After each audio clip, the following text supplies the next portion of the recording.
kill the 12 star fairies.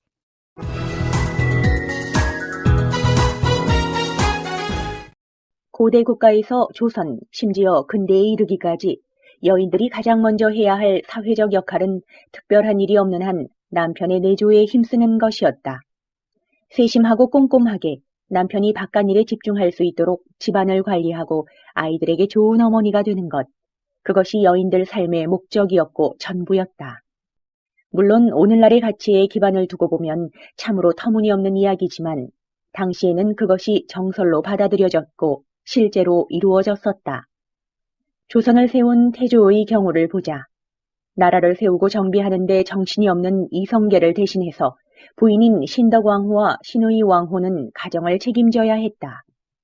국정에 지치고 상처받은 이성계의 마음과 정신을 위로해 주었던 조선 최초의 퍼스트 레이디, 나라를 지배했던 왕을 지배한 여인, 신덕왕후 강씨의 무덤이 성북구에 있어 이야기해 볼까 한다. 고려시대에는 특이한 풍습이 있었는데 지방 호족들이나 권문 세가들은 고향에는 향처를, 서울에는 경처를 각각 두었다. 자신의 본거지라고 할 수 있는 고향에는 원처가 남아있고 고려의 수도인 개경에는 다시 자신을 내조하는 경처를 드리는 시기였다. 고려 말 지방의 유력한 호족이었던 태조 이성계에게도 이런 풍습이 적용되었고 훗날의 신의 왕후는 향처로, 신덕왕후는 경처로 이성계를 내조하고는 했다. 태종이 되는 방언을 비롯한 6형제와 2공주는 신의 왕후에게서 나왔고 훗날 왕자의 난의 원인이 되는 방석을 비롯한 2형제와 1명의 공주는 신덕왕후 소생이었다. 당연하게도 이성계는 항상 가까이에 있는 신덕왕후를 더욱 아끼고 사랑했다고 전해진다. 북악산 북동쪽 자락에 위치해 있는 정릉은 숲에 조성되어 있다. 주변에 산이 있기 때문인지는 몰라도 많은 나무들과 싱그러운 산의 기운이 능 전체를 휘감아 돌고 있다. 신덕왕후의 무덤은 조선 최초의 능으로 그 역사적 가치가 뛰어난 능이었다. 하지만 거의 300년 동안 버려지다시피 하여 제대로 관리되지 못했다. 태조의 뒤를 이은 왕이 태종이었으니 당연하다면 당연하다 할 수 있는 결과였다. 방치되었던 신덕왕후의 묘는 1600년대 중반인 현종 때 보수되면서 빛을 발하기 시작하였다. 입구에 있는 금천교다. 산의 언덕에 자리 잡았기 때문에 다른 왕릉들처럼 넓은 공간이 없었고 때문에 정릉은 최대한 자연 지형을 이용하여 능을 조성하였다. 금천교 밑으로 흐르는 금천 역시 북악산에서 내려오는 자연 하천의 하나이다. 우거진 나무 사이에 세워진 홍살문을 지나면 기역자형 참도가 나온다.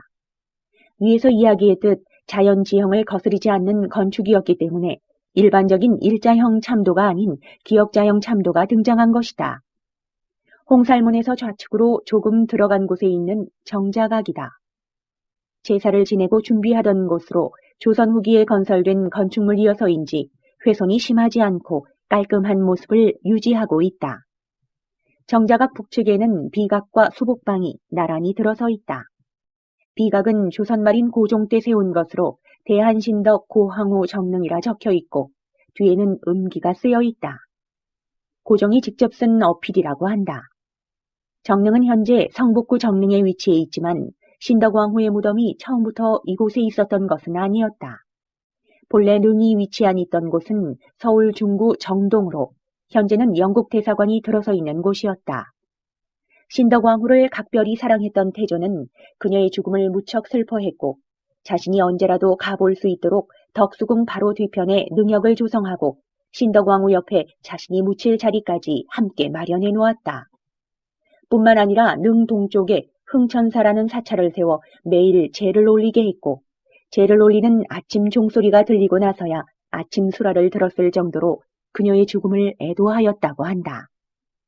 태조의 정성과 사랑이 묻어있던 정릉은 태종이 즉위하면서 버려지기 시작한다. 이방원은 원비인 신의 왕후의 아들, 신덕왕후와는 생전에도 사이가 좋을 리 없었다. 왕자의 난이 벌어진 것은 신덕왕후가 죽고 난 뒤의 일이었지만 태종은 태조의 총애를 받던 신덕왕후의 릉이 바로 곁에 있는 꼴을 두고 볼 수가 없었다. 결국 태종은 정릉의 능력이 너무 넓고 릉이 도성 안에 위치하는 것은 옳지 못하다는 상소를 받아들여 정릉을 현재의 위치로 이전하고 백보 밖까지 주택을 지을 수 있도록 허가해버렸다.